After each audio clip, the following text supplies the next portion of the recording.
I've always been against eminent domain. I've always been against eminent domain, especially for use of private companies. I would have sat down with the House and the Senate and said, how can we come together and make sure this works? And that's what has to happen.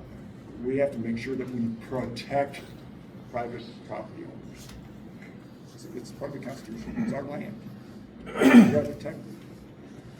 So, again, being against eminent domain, we would have had it together. I would have actually got everybody together this summer and said, all right, we're going to come up together and come up with a solution. I know the House has come up with a solution. I've talked to the Senate. Sounds like the Senate's coming up with a solution, and hopefully we get something passed.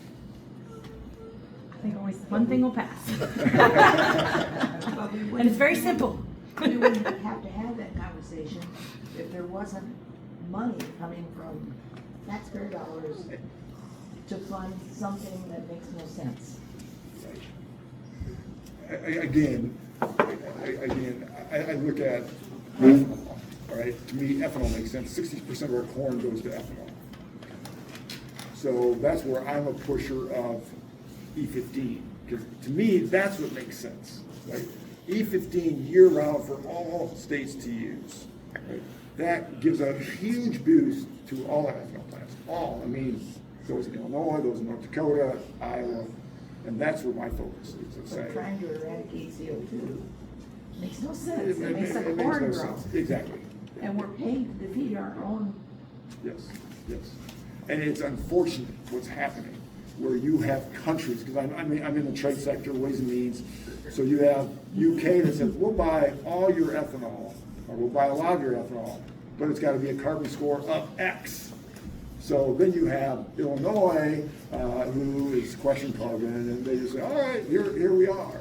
We're going to do it. That's so frustrating. And that's why I'm trying to work with the administration on these deals that we're trying to create, that we don't have these extra line items in our trade that say, this is what's got to happen. We got to have, and we see this with cattle, we see this with all things, GMO corn, right? And it prohibits a lot of stuff from happening. So Trump has maybe pushed back the climate hoax business. Yeah, I mean, the Green New But- Deal, but we is the- shut it down. Is the funding still coming through? Is it leaking through the bills that for We've shut down the appropriations? whole, pretty much the whole Green New Deal issue. I mean, we've shut it down. It's just our export markets, when we want to export certain things, they say, no, we gotta have X. And then that's where these countries think that they can get the better of us. Can Well, I go ahead. Can I push back on that a little bit? I mean, I think you and the rest of the Iowa delegation went and argued for the 45Q and 45Z credits a couple of years ago, and that's the only reason that this pipeline is even viable. 45Z. So 45Z is a mechanism to help farmers. It's dollars to the farmers on how you create better, less emissions, but also like cover crops and value scoring and stuff like that. Sure, So yes, but- and again, I was helping added value for ag. I'll do anything for ag to help ag. So- So it wasn't. So 45Q was not part of this whole new reconciliation bill. That was. Right, we were talking a couple of years ago Yeah, at this yeah, point. yeah, Right? yeah. But I mean, so you talk about the corn industry, that's only one aspect of agriculture. I also raise hogs. Yep. So the only reason, or one of the big reasons hogs were profitable last year is because the corn market came down. Yeah. So, My family are big hog farmers so, also. I mean, these things like the Iowa Corn Growers Association they are not arguing for the best interest of the Iowa pork producers. And a lot of times they're arguing contrary to one There another. can be conflicts, yes, that's a fair statement. That, So- you have the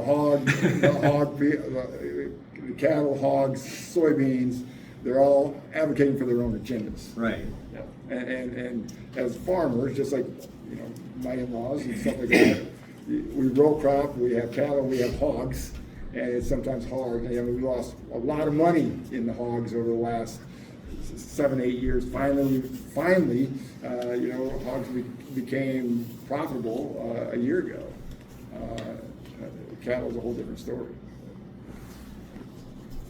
Well, we